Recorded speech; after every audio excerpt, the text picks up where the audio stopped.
Welcome back, Coinaholics, to BlueRidgeSilverhound. Of course, the mad scientist is back at it again, trying to find and research some great coin videos for you. So if you're into coins, currency, finding various treasures and pocket change, then this channel might be for you. So I want to thank everyone for all the views. And of course, don't forget to hit the like button, share, subscribe, and comment away. All right, enjoy.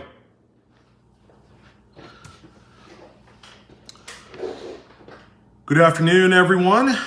Well, I think the question on everybody's mind, and one in which that has been on everybody's mind ever since it was announced in October, is when is this so-called circulation rarity going to happen? I know for me, I get a lot of questions, but so few very answers. I don't know what's going on. It could very well be a tight-lipped affair where the Mint employees are really hush-hush on anything that's going on. So today, it doesn't bring me any comfort to want to try and piece together a puzzle that is missing a lot of pieces, obviously. However, I was reading an article, and this whole video is going to be based off of this particular interview. Coin Week magazine, or Coin Week Online rather, Louis Golino, or Gelino, I don't know how it's pronounced. He's a journalist for Coin Week. Had done an interview with the new United States Mint director on the 15th of this month, March 15th. His name is David Ryder. He is the 39th director in the history of the United States Mint.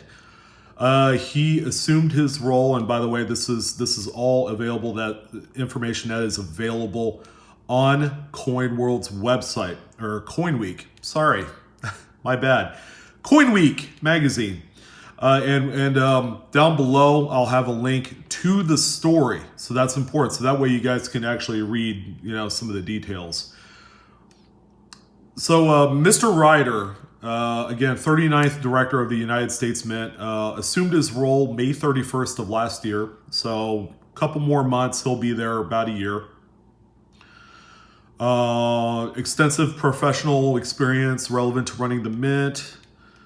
Has spent over 20 years working for companies that develop anti-counterfeiting technologies. So that's cool. He's very much into modern safeguards against those type of things. He's also served as a Mint director, I didn't know that, under Presidents George Herbert Walker Bush and Bill Clinton from September 92 to November 93. So he's been around the block a little while.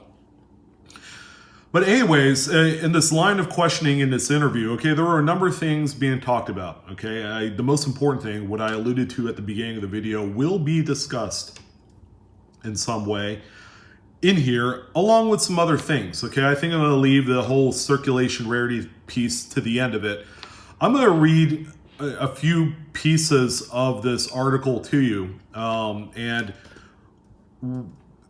ideally, I guess, we're here to draw some conclusions of it. My personal take on the matter is, if the U.S. Mint decided to do a secretive kind of something where a circulation rarity, which could be valuable to people, especially coin roll hunters and just searchers of money in general. If this did happen, I would see them certainly keeping this completely top secret until the first coin, if there's anything, until something becomes found. Okay, and let's see. It also alludes to his appointment of the 13th chief engraver Joseph Mena, who has fulfilled his role and is currently in that role.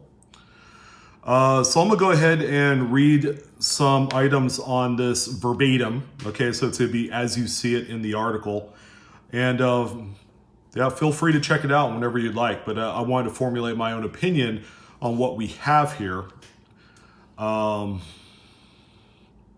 There was a couple points here that I wanted to talk about.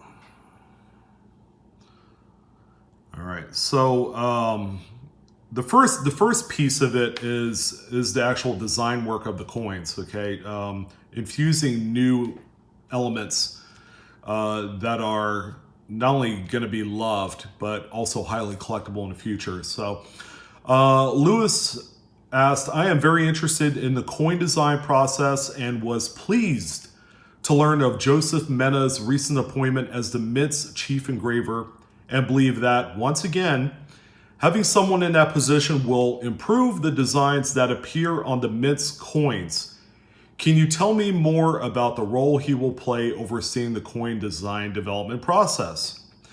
All right, so Mr. Ryder then responds with, when I was Mint director before, John Mercanti, who is the chief engraver and the 12th of such in 2006, was there, and I think I appointed him. Then at some point, another director got rid of the position.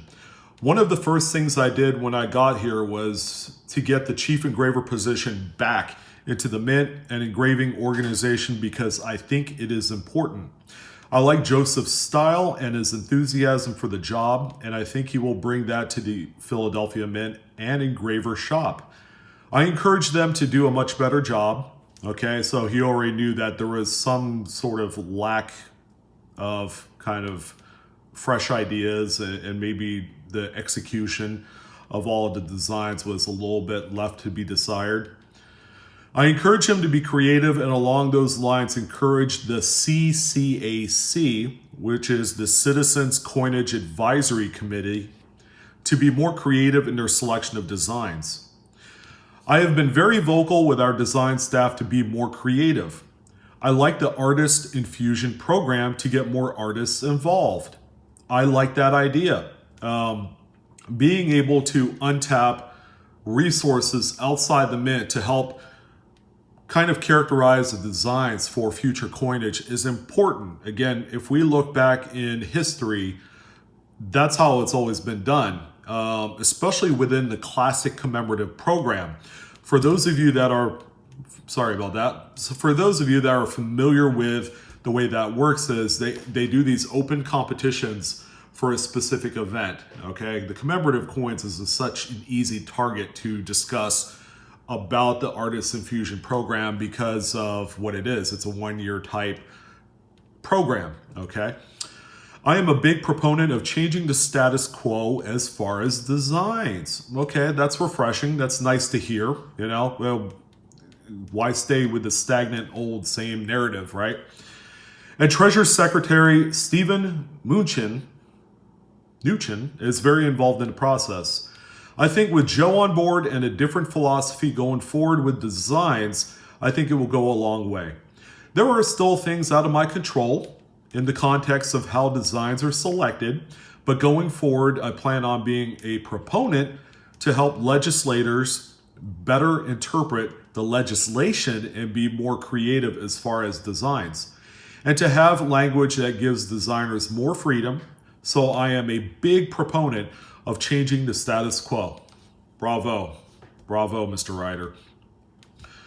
Let's see. Okay, and then Lewis went on to ask, are there particular aspects of the designs that you feel need to be improved, or is it more of an overall view? Mr. Ryder then responds with, I listen to the CCAC a lot.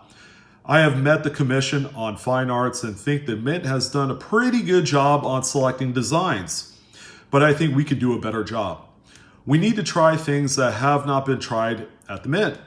Coin redesign and things like that are important to put on the table and have a discussion about it. Doing the same thing over and over again is one thing, but trying to challenge the status quo is something I enjoy doing. Do I win every time? No. but I have a voice and plan to use my voice. So it sounds like he's going to push to do things that are outside the box. Okay. One thing that he did talk about that I'm not going to spend a lot of time with is he is a fan of listening to customers and being able to kind of draw some of the feedback that collectors, young and old, have towards some of these future programs, design-wise, conceptually, things of that nature.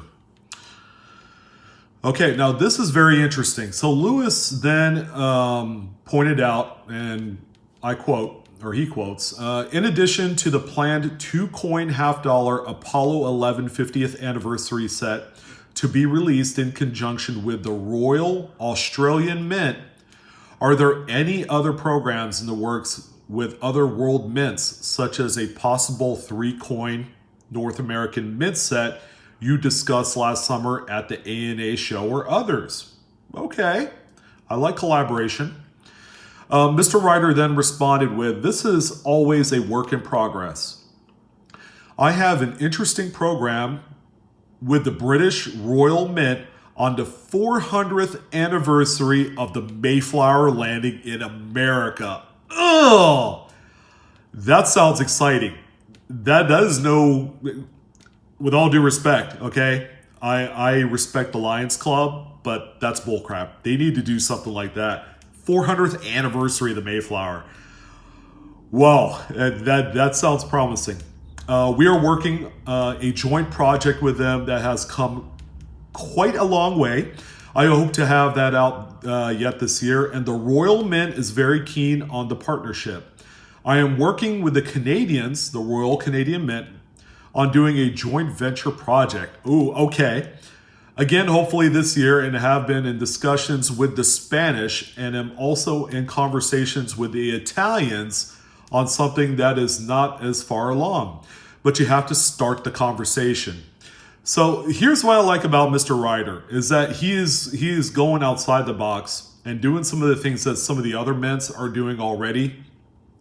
Like you have the Australian Mint collaborating with not only the Royal Canadian Mint on certain projects, but they're also collaborating like with Fiji and Tuvalu. Okay, so it's really nice to see kind of like the cross.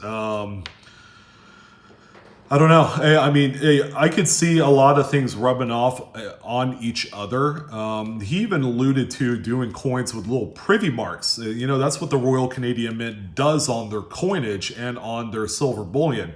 Not that I'm a huge fan of privy marks to begin with, but, you know, it's that sort of thing. Once it rubs off in certain technologies, I mean, the Canadian folks who order the Royal Canadian Mint product, especially some of the newest types of commemoratives and stuff of those types of products, have been absolutely blessed with the craftsmanship and the different milk spots aside. Okay, that's another story on its own. But the different types of technology that they've used with holograms and using, you know, some precious stones and stuff like that, precious gems, I think it's a really cool step for the U.S. Mint to do something like this. And it's important in, you know, not only forging the relationships with other countries in developing kind of like a worldwide currency system that is going to be, you know, more of the typical. And I don't know, it's really cool. He also, Mr. Ryder also said, I am a big supporter of some of these foreign mints, which the U.S. has a little to learn from. Yeah, I would say you guys have a lot to learn from. The Polish Mint has some beautiful products, some really beautiful stuff. They really do. We can use the Mint's muscle and develop joint products. It is an important part of the Mint to try to create these types of relationships. Okay, I'm on board with that. That's pretty cool. So let's see what else we got here.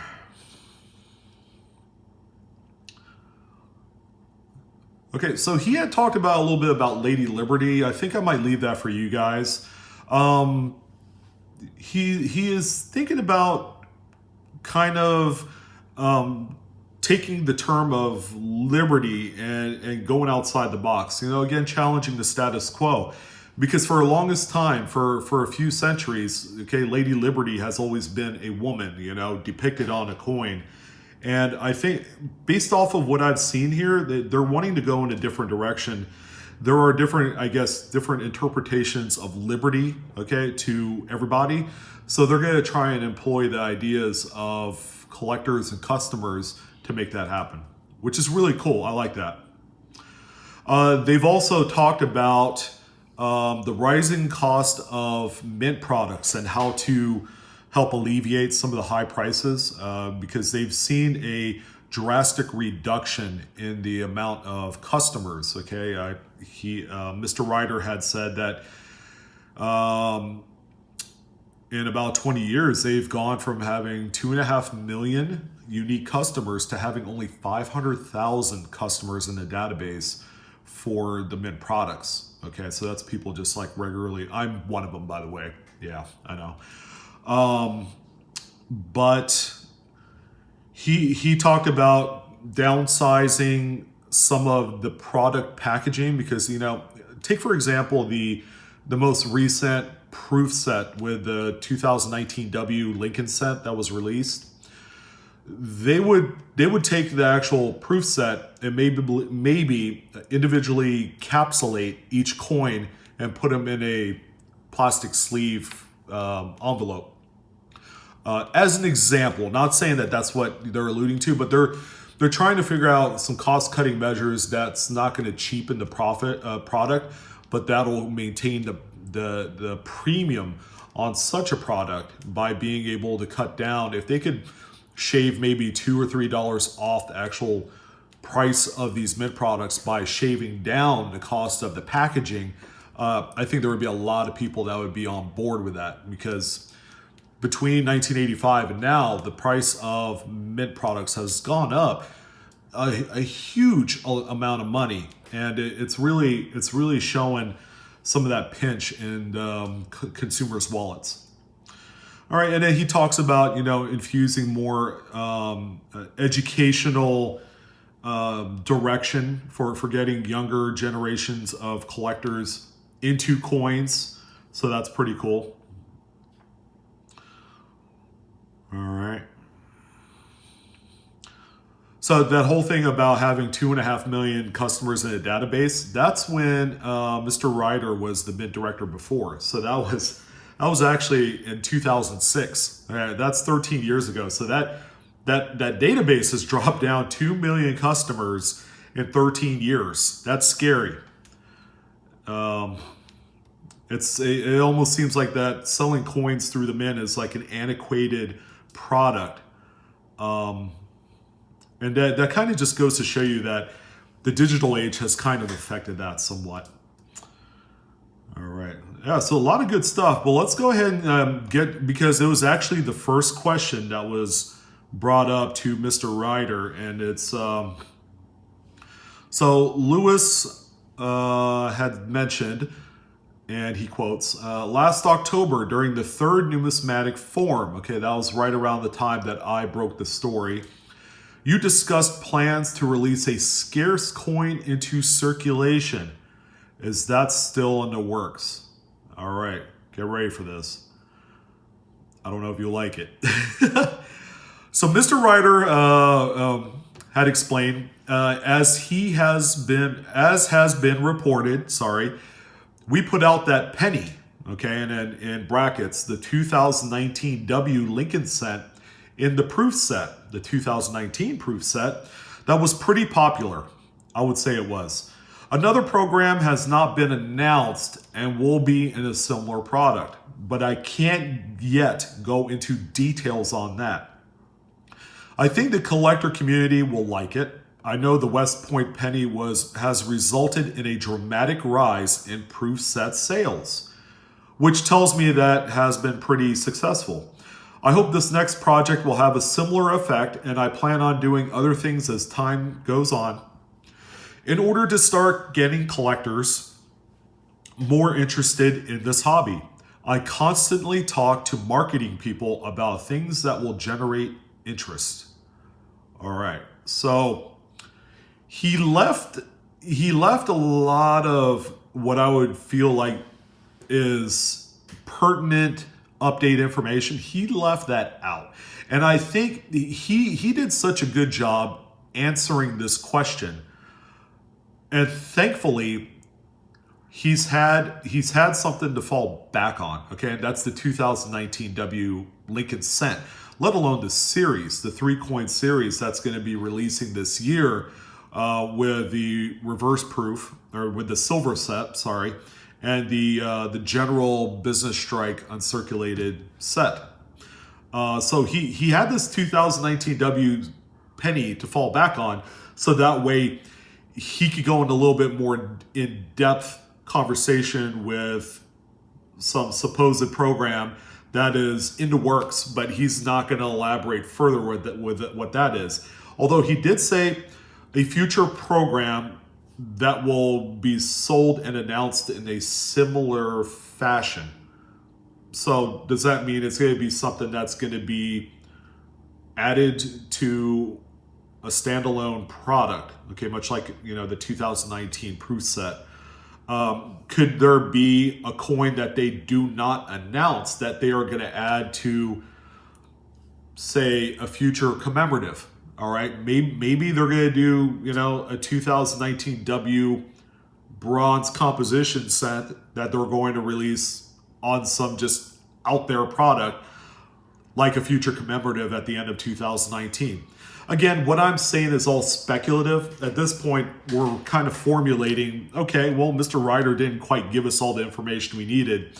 This is the most up-to-date information regarding the quote-unquote circulation rarity that they intend to do or not do, you know. But what this information has given me from this particular interview is that now I'm wanting more information. Okay, so the interview is doing its job to kind of build up the speculation and the excitement with whatever is going to be going on. Okay, we do know that there's going to be a reverse proof 2019 W Lincoln Cent, along with a business strike type coin that's going to be also in the works, this summer, I believe. Wow. Okay, so yeah, they're leaving a lot to the imagination. Unfortunately, that's all the information I have to give you. So, you know, with that being said, I hope you had a good time kind of exploring this with me. You know, feel free to, I want to hear your comments. What do you think about everything I talked about today? A couple of the takeaways that I do like is, okay, first and foremost, okay, again, if there is going to be any sort of circulation rarity, they're not spilling the beans. Let's be honest. Number two, I am especially a huge fan of the collaboration between other worldwide mints. That's going to be important direction-wise for future new products to adopt some of the technology that, you know, up to this point, you know, we've been kind of shut out and sheltered as a country. You know, it's like, man, I want to learn and see how to do some of these wild engravings, like on that owl coin. Have you guys seen that? That thing's nuts, boy, I tell you. And you know, and the third takeaway is Mr. Ryder is looking to challenge the status quo. Okay, he's going to get out of his comfortable shell and do some things. And along with this new engraver, they're going to be kind of like the brain trust of the future products and the way that things are designed and reimagined, I guess. So it's going to be fun to see how everything all comes together. I've never felt more excited about U.S. Mint product in a long time. I'm telling you, the last time I was ever excited about any Mint product was the release of the gold Mercury Dime, Standing Liberty Quarter, and the Walking Liberty. Okay, that was a few years ago. So I'm excited to see where we're heading in this. Again, if there's any sort of like up-to-date kind of like breaking news story about the circulation rarity, I'm going to be sure to let you guys know. But I wanted to thank you guys for joining in. Come check me out on Facebook, Instagram, and Twitter. And as always, the best way you can support my channel just smack that like button like you would not believe. All right. And then share and subscribe. All right. You guys take care, and I'll catch you later. Discovering together as always. Yeah, baby.